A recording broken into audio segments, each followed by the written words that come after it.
a mix of maybe both, or a foot in each camp. But like in terms of show of hands, number of developers here today, put your hand up here, kind of feel like you're mostly a developer. And then in terms of like the design, what we call designers, ever so slightly outnumbered. And then I just know the guys in suits, PMs are okay. So except one rogue developer here who.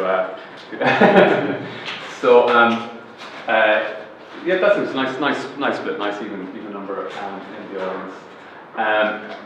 Just in terms of pretty much anyone on the internet, mostly on Twitter, the handle I use is the Irish Penguin. So if you want to find out anything, if you're interested in Newcastle Football Club, follow my tweets. Okay, so just first of all, just about me, just to kind of set the context of where I've come from. There was a 1 second delay in the clicker. So, but basically, I don't really like doing these about me things. I don't think I've ever done one properly because I just don't like talking about me.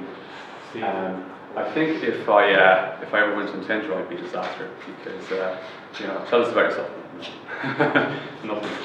So I think I'd probably get this upside down. Yeah. It's like moving from a Windows-based scroll keypad to an Apple-based scroll keypad. Getting extremely confused. So I'm a Ruby and kind of more recently, I suppose, JavaScript developer. Interested in design. I work at a company called Cloudless Insight.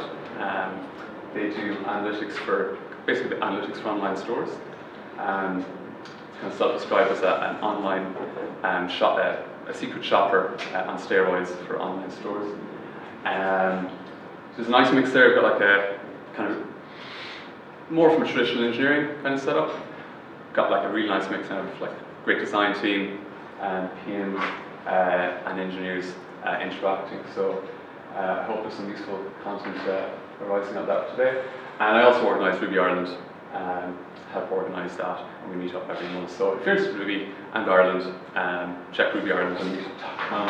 And just in terms of what I do at the moment, came from a back-end, kind of Ruby-based background for years, moved a bit towards the front end, was interested in design, and currently now all those things are fused in kind of a prototyping role right now for the front end and the back end side. So it's kind of both sides of the equation.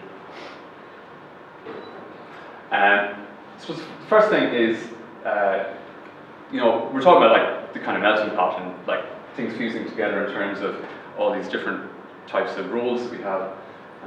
Like traditionally, the best role ever invented was probably the webmaster role, which was like around 20 years ago, and that person was just God. Basically, he did like the design, the development. He probably deployed it, and then over time, these roles kind of separated out into kind of a design role and a kind of a developer role. And over time, they kind of got more specialized, and all of a sudden everybody was siloed. And now we're kind of bringing it all back together. In terms of, and that's got like a big impact on the team, how the teams are structured. There's going to be different personalities within a team. So I think the first important thing is just to accept that some people may not be suited to this giant interaction. Like there are a lot of techie people that might be quite introverted. Or they like just working on their own thing. They don't actually necessarily want to get involved in this stuff. There are other people that do. Often people more outgoing, they like, they're kind of chatty. They might even like meetings. They won't admit to it. They might actually like meetings.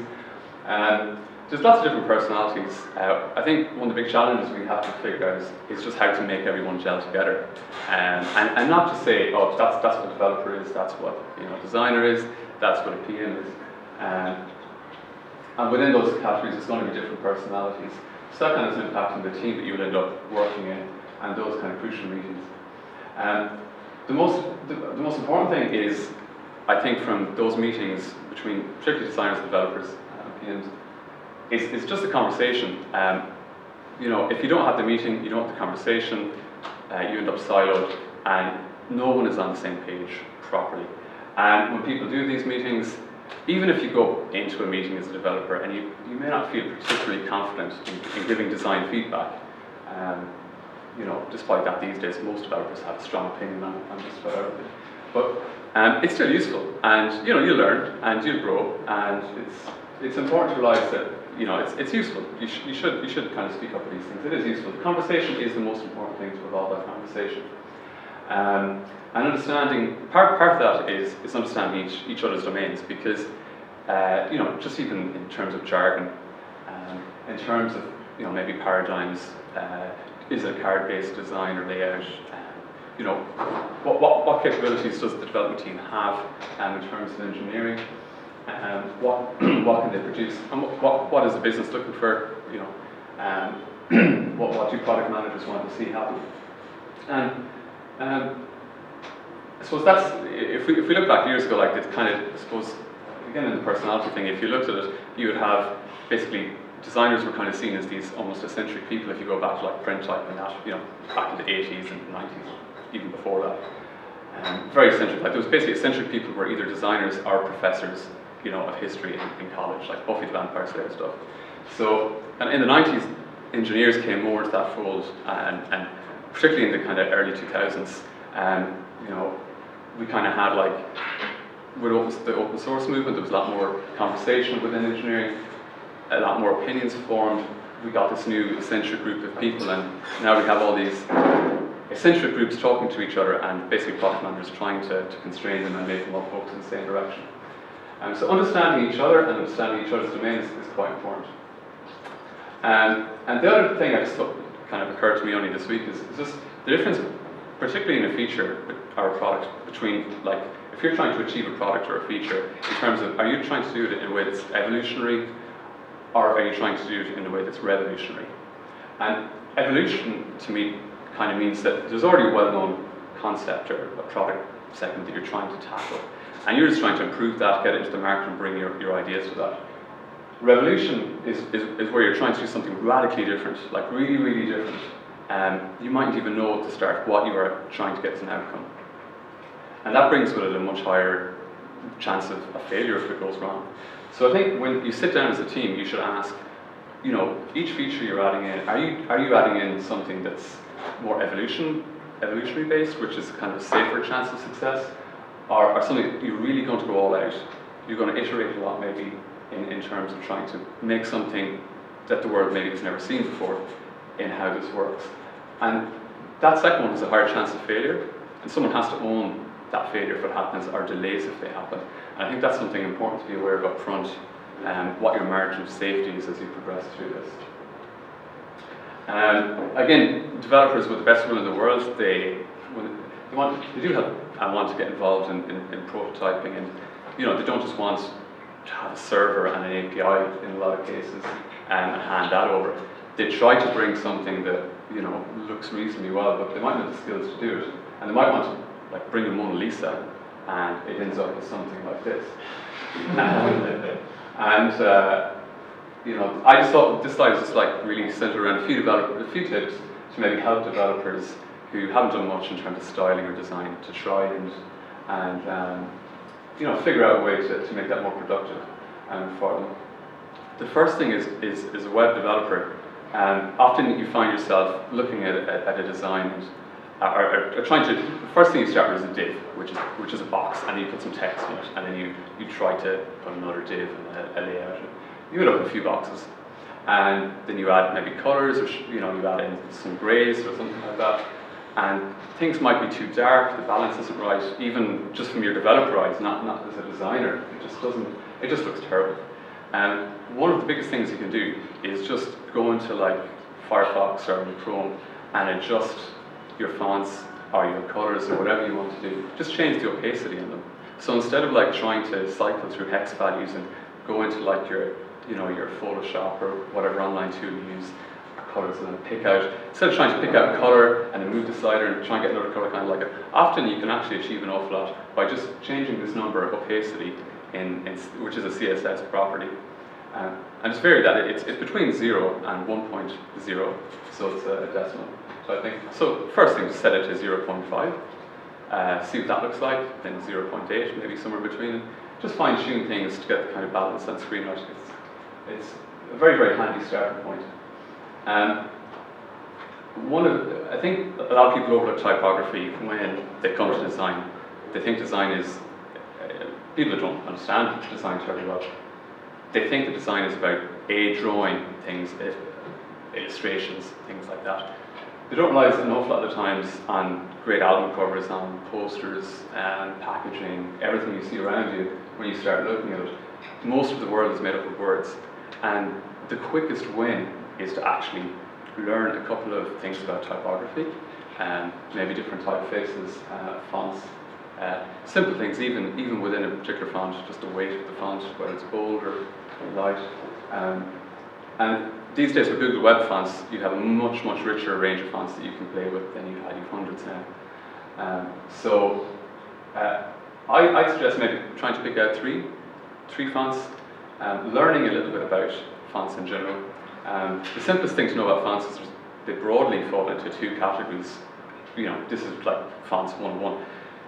A display font, which is, you know, small pieces of text like headings that you want to look nice and stylish, and then things that are quite readable, which is a body text, which is a different font for that, a kind of a workhorse font, that when the person's reading a long passage of text, they will want to not, you know, they want to be able to read it quickly, and certain fonts have certain properties for that.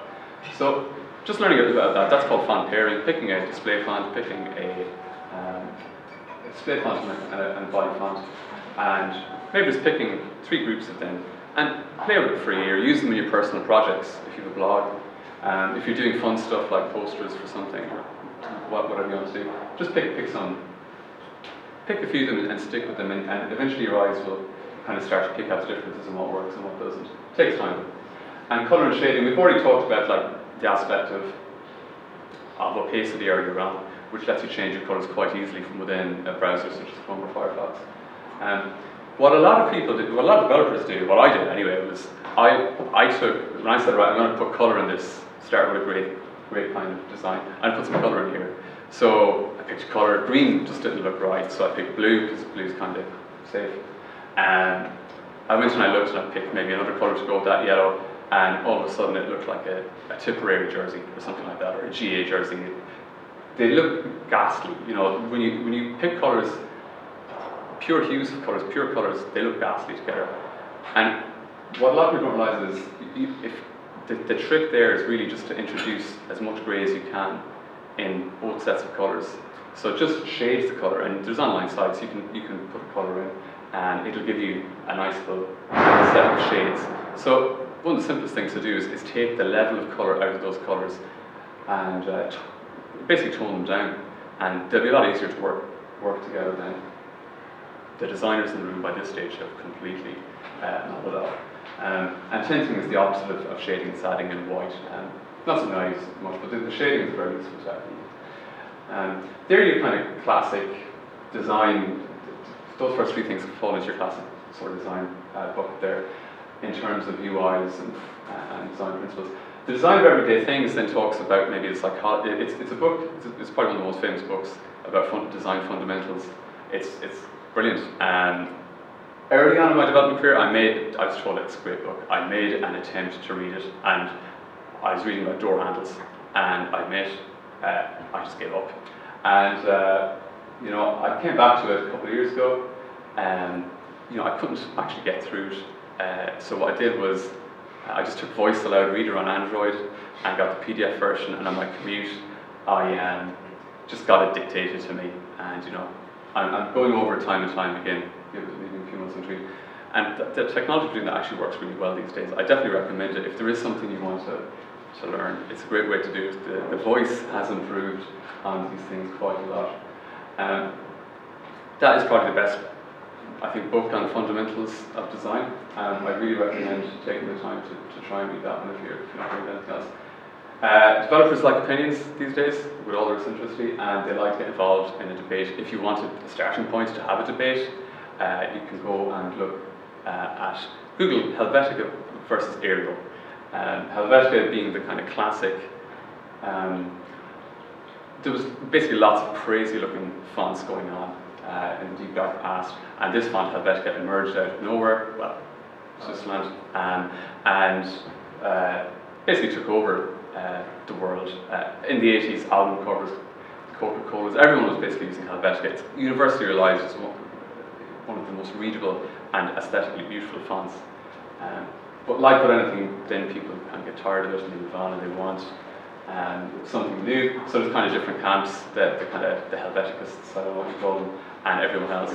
And Arial was Microsoft's version of Helvetica, and there's great debate as to why that is inferior or not in the design community. And if you really get into it and you start loving typefaces and fonts and things like that, there's actually a movie about it, Helvetica.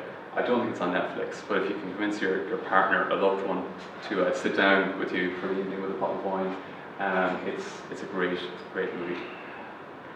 That's kind of it for the heavy tip stuff. Again, on color, whatever you can do, like, you know, use colors creatively in blog posts where it doesn't really matter if you mess up. You can dress monochromatically for the day. The easiest thing to match in a colouring scheme is to just use one colour. So instead of trying to use even 2 or 3, just use one. Use shades of it. I've gone for the dressing monochromatically for the days you can see. So you know, I've gone with that. It was much easier, I have to admit, to match my outfit this morning than any other day this week. And you can even match your slides and your outfit to each other and take things to the next level. So it just depends how far you want to go down this rat hole of design. So we are kind of getting to the end of things. So I'm bringing the developer's perspective, I suppose, more traditionally. I didn't want to come here without any information from a designer. So we have a really great design team at Clavis inside. So I said, right, I'm going to grab one of them and ask them, you know, what would their couple of top tips or points be of pet hates or whatever it is? What they said was they didn't say they wanted to be any attribution for it. So I just stuck the Stig in because he's our mystery designer for the day. The main thing they said, and I think it was already mentioned in one of the slides in the intro by Catherine, was collaborate early. You know, the longer you leave it, the more things can drift. I'm not even going to go over that one again. It's a little bit obvious. But there is a caveat to that as well, where, and this comes back to, this is what got me thinking when I was talking to him this week. You know, if we go back and we think about the evolution versus revolution idea of a feature or a product earlier on, you can probably collaborate too early or too frequently in some ways. You should definitely have a kickoff meeting. You should definitely all meet on day one, but to bring the other side of it, sometimes each iteration might have a clear vision, and you need to ask yourself, you know, do you have a clear vision of what you want to get out of this? Maybe you don't, and maybe you're okay with that, but you should at least ask yourself the question of what you're trying to achieve. I've been in projects where you get to the end of the cycle, and you know, you probably all have, and what comes out at the end is a disappointment. The feature didn't work out. It just didn't work out. It mightn't have even gotten released because there wasn't a vision for what people wanted at the end. So, you know, absolutely, you know, collaborate, have meaningful conversation, but just bear in mind to do put enough design work into each iteration, you know, and prepare, preparatory wise, that there's enough there to feed off.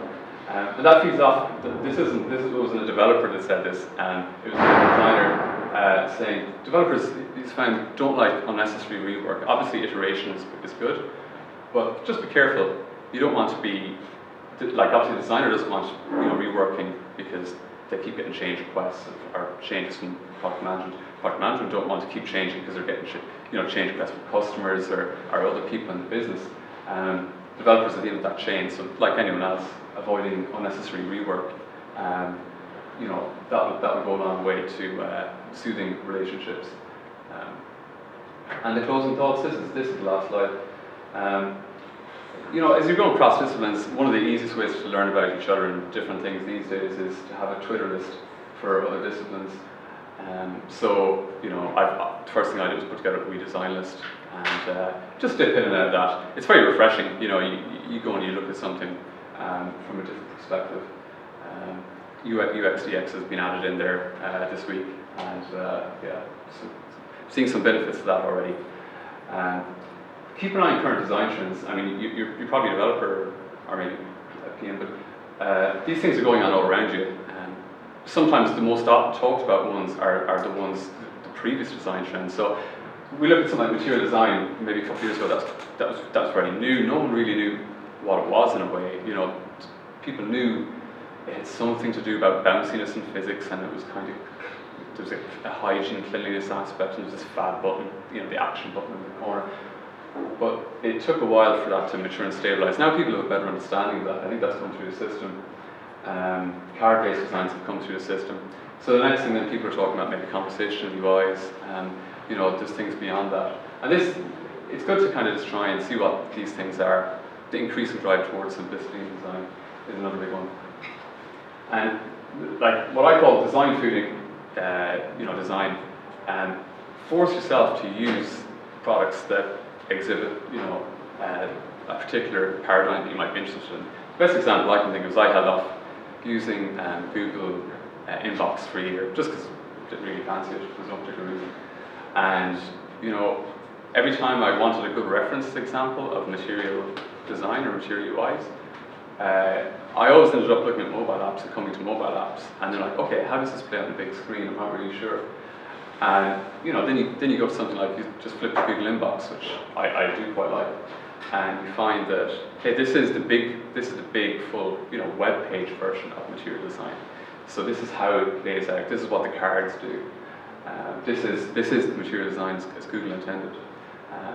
You know, of course, you have other applications, other websites that have adopted it, but it's good to have a very strong reference implementation. And now Google have Addo out. Does that, you know, that's got these kind of smart conversational aspects to it. You know, if you listen to Mr. Snowden, maybe you know there might be privacy issues there, maybe not. Depends how comfortable you are with it. I can't stop thinking of Hello, the old TV series, but certainly it would be worth switching and giving it a go if you're happy to do so and you want to learn about that aspect. Again, we've already said to find books boring.